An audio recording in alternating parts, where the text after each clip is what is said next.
Nobody wakes up one day and decides, today I am going to cross a boundary.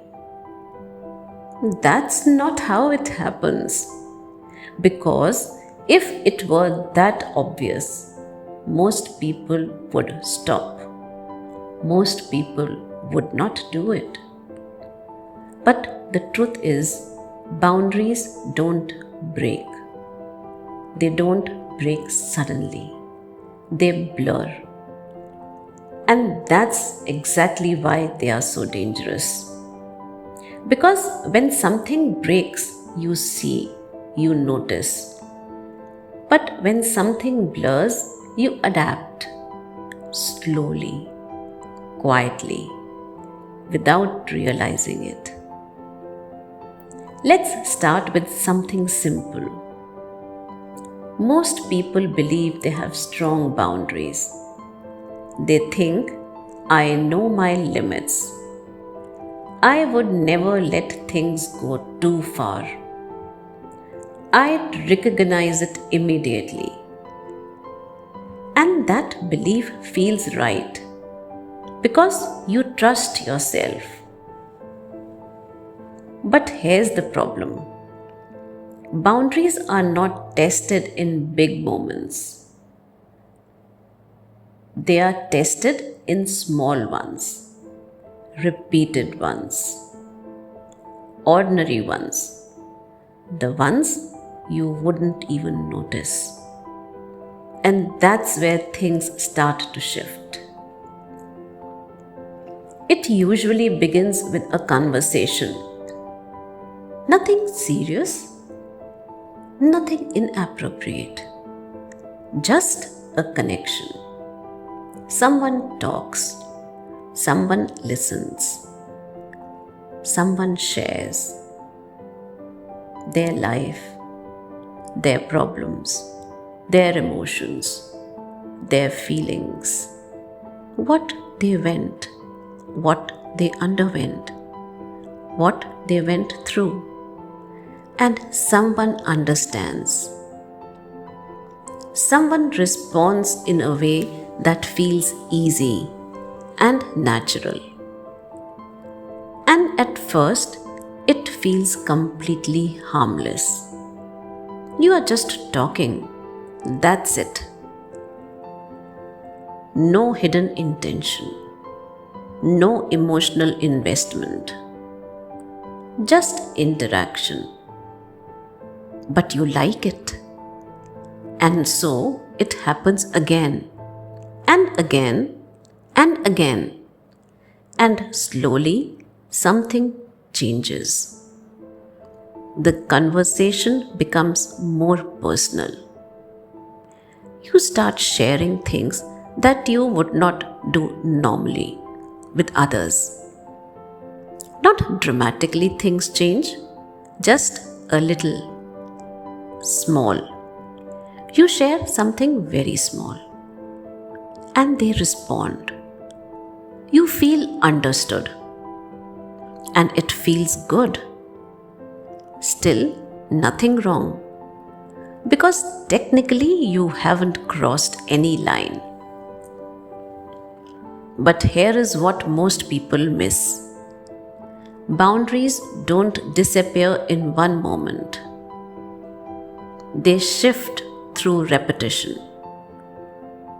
Every time you go a little deeper, every time you invest a little emotionally, every time you confide a little of yourself, every time they confide a little of themselves, the next step feels easier, natural. Every time something personal is shared, the next share feels normal. And before you realize it, you are talking about things you normally wouldn't. Not because you planned it, but because it happened gradually. This is where emotional access begins. And emotional access is where boundaries start to blur. Because now it is not just conversation, it is connection. And connection feels good. Connection feels positive. It feels human. It feels meaningful. So you don't question it. In fact, you welcome it. And that's where awareness starts to drop. Because comfort replaces caution.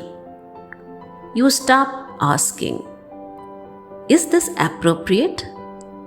And start thinking, this is normal. That is the shift. And now something else also begins to happen. Familiarity. You talk often. You expect it and notice when it is missing. And slowly, this person becomes part of your routine. And once something becomes routine, you stop evaluating it. It just becomes part of your day. Now let's go deeper, because this is where it becomes real. You start sharing emotions, frustrations, thoughts, experiences, things that matter to you. And here's the key point. You are just not sharing information anymore. You are sharing your inner world.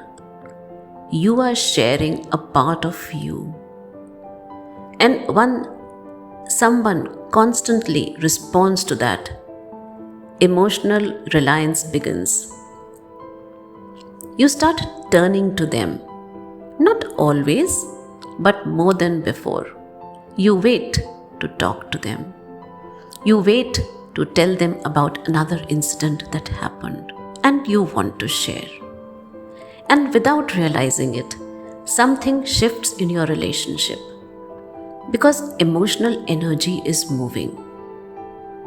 And the moment emotional energy moves outside the relationship, the structure begins to change. Now, here's something subtle but important. You start comparing, not consciously, but naturally. The interaction that feels easy, the one at home feels heavy. One conversation flows, is enjoyable, validates you, appreciates your feelings, supports you. The other feels routine. And slowly, you start preferring one over the other. Not because one person is better, but because one space feels lighter. And preference is a powerful signal, because it shows where your attention is going. Now comes the part most people ignore. Selective sharing. You don't say everything to your partner anymore. Not intentionally. You just skip certain things. You don't mention conversations. You don't mention phone calls. You don't go into detail, because explaining it feels unnecessary or complicated, or will raise more questions or eyebrows, or discussions, or arguments. And that is how secrecy begins. Not as a decision, but as a pattern. And once something becomes private, it becomes stronger, because now it is separate. It is only yours. And that separation creates intensity. Now you are in a space where two things exist at the same time. You still see yourself as loyal, but your behavior is shifting. And your mind needs to resolve that. You don't want to look bad, you don't want to feel bad to yourself. So it does something powerful. It changes the story that you tell yourself. The story that now you tell yourself is, we are just friends. This is harmless. Nothing is actually happening. We are just talking. And the most dangerous one, I am in control. These thoughts feel true because you haven't crossed a visible line, but emotionally, you already have. Now, here's where most people overestimate themselves. They believe that if things go too far, they will stop. They will recognize it. They will pull back. But the truth is, the more emotionally involved you become, the harder it is to step back. Because now it is just not a situation with a stranger, with an acquaintance. It is a connection. There are feelings, there is comfort, there is attachment. And walking away doesn't feel simple anymore. It feels like losing something, even if you know it is not right. And that is how and why people stay in it longer than they expected. Not because they chose it, but because they drifted into it. And drifting is dangerous because it is impossible to come back from there. It is very difficult to come back from there. It doesn't feel like a decision. It feels that something just happened. Not you chose it, it just happened. Now let's be clear about something. This doesn't happen because someone is a bad person. It happens because they weren't paying attention. Because they believed that they would notice. They believed that they were immune. But boundaries don't test your intentions. They test your awareness. And even without awareness, good people can cross lines. Slowly, quietly, step by step. So, what actually protects a relationship? Not control, not avoidance, not fear, awareness. The ability to notice early. When a conversation starts feeling different, when you look forward to someone's attention, when you hesitate to share something with your partner, when something feels easier outside your relationship than inside it. These are not problems, these are signals. And if you catch them early, you have a choice. You can step back. You can reset. You can redirect your energy where it belongs before it becomes complicated, before emotions get involved, before distance starts forming. Because once distance forms, repair becomes harder. Not impossible, but harder. So the real question is not, would I ever cross a boundary? A better question is, would I notice when it starts to blur? Because that is where and when everything happens. Not at the end, but at the beginning. In small moments. In repeated interactions. In things that feel harmless. Because that is how boundaries disappear. Not with a decision, but with a drift.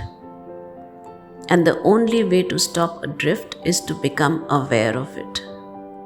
Because when you clearly see it, you can choose differently. And it is that choice which protects everything.